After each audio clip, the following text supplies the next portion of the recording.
Aujourd'hui, c'est une très belle bande dessinée que je vous présente. Elle est parue aux éditions du Puy du Fou.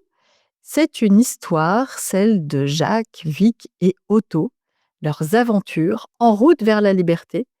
C'est un premier tome, on sent que ceci est un sous-titre, et l'on sait que toutes ces aventures vont se poursuivre car elles sont diffusées petit à petit, mois après mois, dans le journal Le Panache, qui est un excellent journal pour les enfants, un journal d'histoire, très bien fait, très bien illustré préparé avec beaucoup de soin, notamment par Gwenaël Barusso, qui est un auteur que j'aime beaucoup, qui fait de très, très beaux, très belles choses.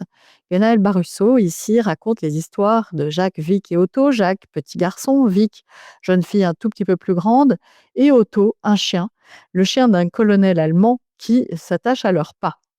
La France est peu à peu libérée, mais les Boches, entre guillemets, sont encore présents dans de grandes villes et alors qu'ils sont en déroute, eh bien, ils représentent encore un grand danger. Ces 2 enfants sont en quête, ils traversent la France, ils poursuivent chacun, des objectifs différents, mais ils trouvent beaucoup de réconfort à marcher ensemble. Il leur arrive beaucoup d'aventures. Vic veut rejoindre les Ardennes, Jacques l'accompagne. Il se trouve résistant, complice de camarades rejoints à Saumur, à Chambord, autour d'œuvres d'art dissimulées, ou bien encore dans des fermes isolées. Et à chaque fois, les 2 enfants doivent se fier à leur instinct pour accorder ou non leur confiance et ils frôlent le danger à chaque nouvelle rencontre. Ceci est très bien montré, ce climat d'insécurité, ce climat à la fois à nouveau un oxygène remplit les poumons des Français, les Allemands sont en déroute, la résistance obtenue de grands succès et les Allemands battent retraite. Mais combien de dangers et de balles perdues et de Français, les uns contre les autres. Ceci est montré à hauteur d'enfant à partir de 9 ans et c'est ça qui est très appréciable dans cette bande dessinée, c'est que on ne vous plaque pas, des, choses beaucoup plus, subtiles, politiques et compliquées. Ce sont bien 2 enfants avec, toutes les caractéristiques de l'enfance, un peu d'insouciance, beaucoup de charme qui marchent ensemble.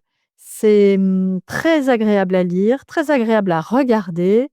L'illustrateur Louis Taillé, heu, utilise la technique de la ligne claire. Vous voyez, vous avez des fonds qui sont travaillés, vous avez, quelque chose qui est, avec, des perspectives, beaucoup de personnages, beaucoup, beaucoup. Il ne fait pas l'impasse sur les visages et puis, eh bien, beaucoup de situations, historiques qui vont, intéresser nos lecteurs, à partir de 8-9 ans et vers, 11-12 ans.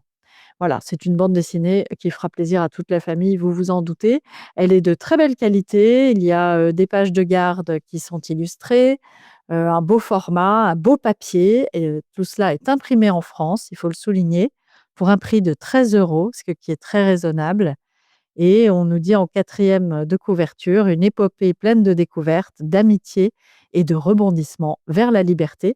Et cette promesse est tout à fait tenue dans cette bande dessinée, Les aventures de Jacques, Vic et Otto, en route vers la liberté, bande dessinée, parue en novembre 2025, 56 pages, 13 €, imprimée en France, sous la plume de Gwenaël Barusso et les illustrations de Louis Taillé aux éditions Puy du Fou.